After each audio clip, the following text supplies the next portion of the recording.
Well, the World Health Organization has updated its guidelines on reducing the risk of dementia and cognitive decline. Some of the recommendations include avoiding air pollution and tobacco, as well as maintaining a healthy diet and exercise regime. But the WHO says individuals alone won't adequately influence the prevalence of dementia without government action. More than 57 million people live with dementia worldwide, and almost 10 million people are newly diagnosed every year. Alzheimer's disease is the most common form of dementia, accounting for 60 to 70% of cases. While there is no cure for dementia, it can be prevented or delayed by avoiding risk factors, including tobacco, alcohol use, social isolation, physical inactivity, air pollution, and by treating high blood pressure, diabetes, and hearing loss. WHO calls on all countries and partners to integrate dementia risk reduction into primary health care and programs for non-communicable diseases, mental health, healthy aging, and community health.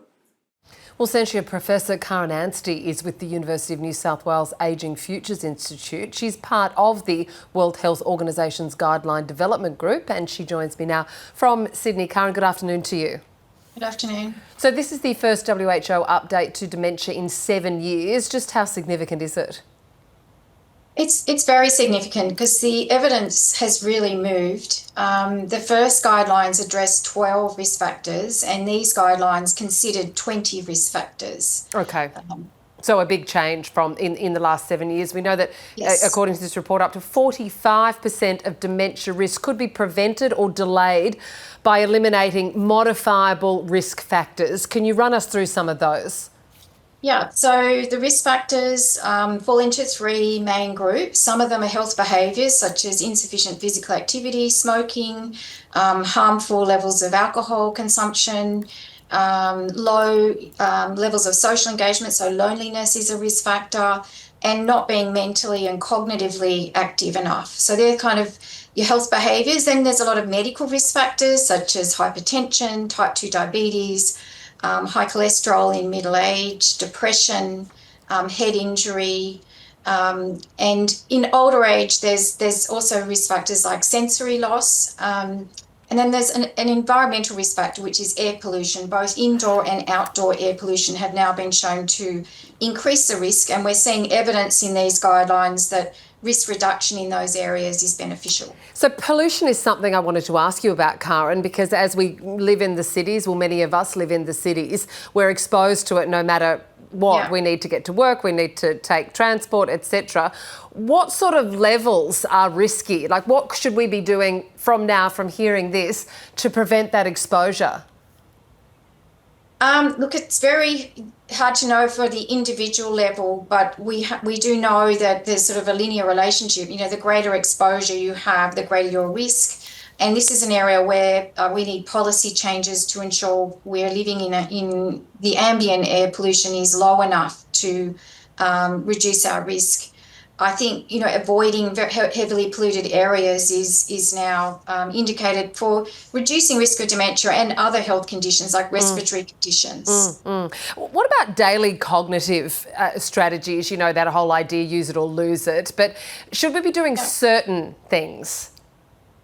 So the WHO guidelines talks about two types of activities. One is cognitive training, and that's sort of more formal brain games, and there are now some evidence-based packages which are used in research studies but available to the public.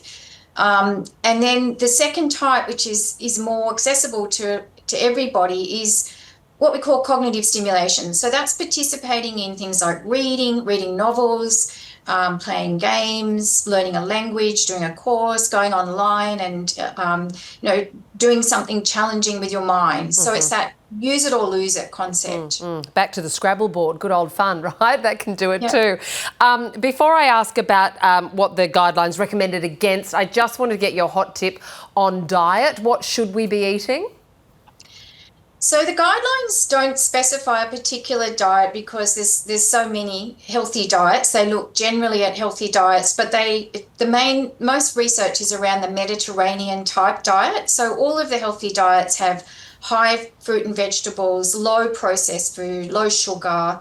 And then we also talk about the MIND diet, which has fish, nuts, and low, cakes and things like that only occasionally.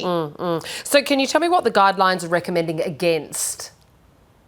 So against smoking, against harmful alcohol, I mean, the WHO says there's no safe level of alcohol consumption.